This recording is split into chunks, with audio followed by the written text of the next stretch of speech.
You know, sometimes staying up past 1 o'clock is worth it. Bruins friends, it is time to get out!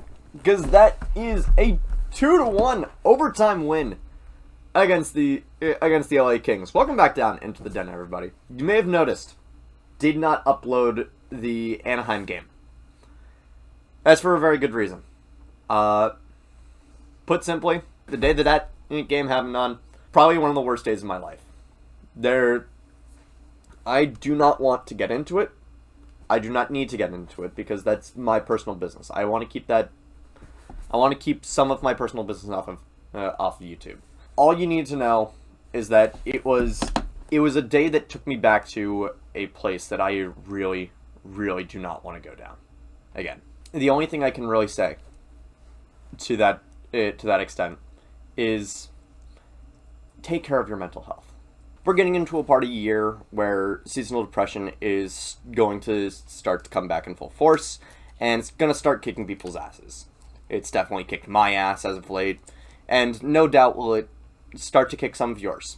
So the best that I could say is just take care of yourself. Because no matter what, you are worthy of the effort of being understood and being respected. I don't care what anyone says. I don't care who says it to you.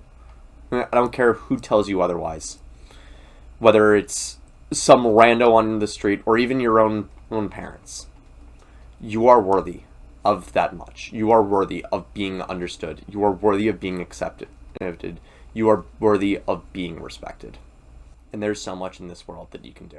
So, with that all out of the way, let's get into this game. 10:30 puck drop against the Kings. So, you already know which Jack Edwards clip I'm running through in my head again. Hey, you're watching a hockey game after midnight. It's single digits in the North Country. Throw another log on the fire and crack open a beer. And we have a bit of a new look to the lineup. Sturm, I guess this is Sturm's way of trying to get the young guys involved in the lineup, and honestly, I think that at this point, this isn't the worst way to do it, but it's certainly not the best. So in terms of the line, top line, we have Matej, Blumel, Pavel Zacha, David Pastrnak. That looks like, that sounds like a really good line. Might as well get a checkmate line going again. Second line is Steves, Khusnutdinov, and Geekie. Okay, Khusnutdinov has been really good at center. Get him some second line reps. See what he's been able to do there. Third line, Jeannot, Minten, and Kastelic. Okay, that looks about right. And fourth line is Tufty, Kuraly, and Eyssimont. It's basically the same thing as what it usually is, except that Kastelic and Eyssimont have switched lines. Now onto the defensive pairings. We have Zadorov and Aspero on the first pairing. Lindholm and Jokiharku on the second pairing. Lohrei and Peak on the third pairing. No, a million times no. This particular pairing does not work. It does not work. And for putting Lindholm with Jokiharku, I don't understand why you don't put Jokiharku with Zadorov. Like, I know that Aspero is probably better on Zadorov's pairing than Jokiharku, but at the same time, you extended Jokiharku to be a right-hand foil for Zadorov. So what's going on? What? This isn't making sense. This isn't exactly making sense. And if you want my opinion, in terms of playing the young guys, the best way to get the young guys some experience is to actually call up the young guys. And I know that they were doing that with calling up Eyssimont and calling up Aspero. I think at this point you should be calling up Lysell. I know that this front office does not have faith in Lysell. They're stupid. They're stupid. I asked you guys what my next video essay is going to be on, because I have a couple in the works right now. And you guys said a video essay on Don Sweeney and whether or not he's actually a good general manager.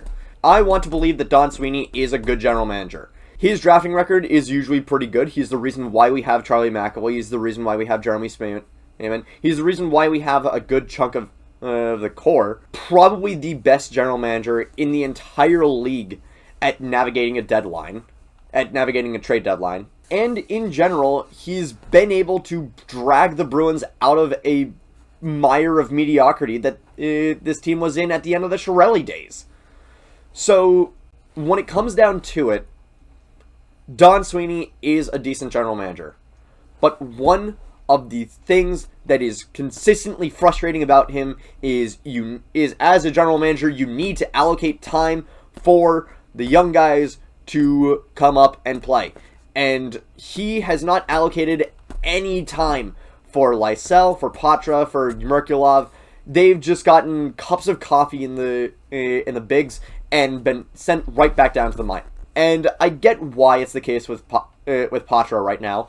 Patra is at his heart a middle six center, but right now he is having a bad season in Providence. Despite the fact that Providence is playing really well as of late, he has like 7 points.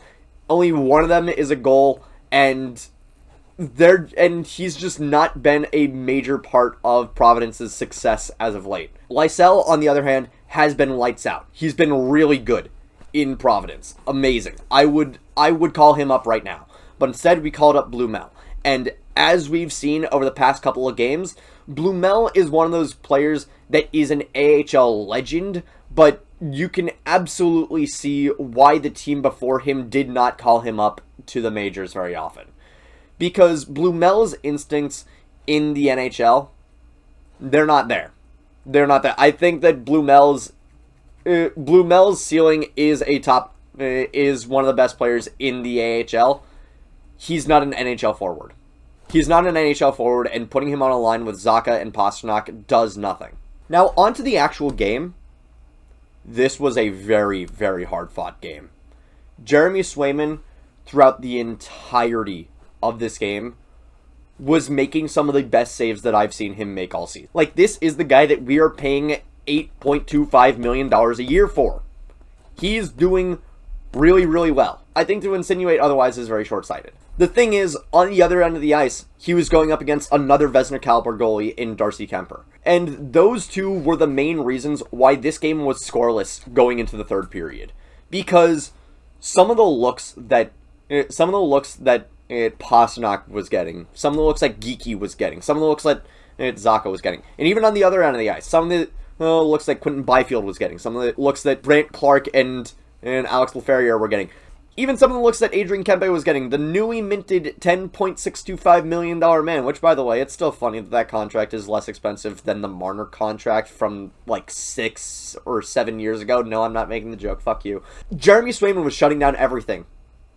And also Darcy Kuemper was shutting down everything. But it wasn't exactly just those two. Like, Brant Clark, still one of the best defensemen in the league, I think. I think that he has an amazing career ahead of him that I personally think ends with a bust in Toronto. I think that Brant Clark is a Hall of Fame caliber defenseman. He is his instincts, his abilities. At the very least, he's going to go down in Kings history as one of their better defensemen in this century. On the other end of the ice is for the Bruins. Nikita Zadorov had an amazing game, just shutting down everyone. And sometimes he took a couple penalties, but really, as of late, the refs have just been calling everything on the Bruins. I don't understand why. I'm not going to complain about it because, honestly, even with penalties being called, if you're the better team, you should be able to win the game. And the Bruins nutted up, and they won this game. Now, despite that, there were some hiccups. In particular, the blown coverage that led to the shorthanded goal in the third period. Listen, I've been on record saying that Hampus Lindholm is a better power play defenseman than Charlie McAvoy. But it's sort of like he's a round peg that's just a tiny bit bigger than the round hole. Which means he still doesn't fit perfectly, but he sure fits a hell of a lot better than a square peg. I'm not entertaining this. Hampus Lindholm is a better power play defenseman than Charlie McAvoy. Even though that was kind of frustrating, seeing Joel Armia score his third shorthanded goal of the season against the Bruins. Not the third shorthanded goal he scored against the Bruins, but the third shorthanded goal of his season was scored against the Bruins. That man has scored 20 shorthanded goals in his career, and 3 of them have been this season. Like, this might be one of Joel Armia's best seasons as of late, and I think that with this in your back pocket, you are making a case for yourself of being a Selke caliber forward. I think that Joel Armia has that in him. I think that he has Selke written all over him this year. Definitely watch out for him. This was not his game. This was, if anyone's game, it was Morgan Geekie's. Our Pink Pony Club DJ. Just absolutely going crazy. And 2 goals. 1 to put the Bruins ahead, and 1 in overtime to put it away. With Nikita Zadorov on both of those goals, by the way, as a secondary assist.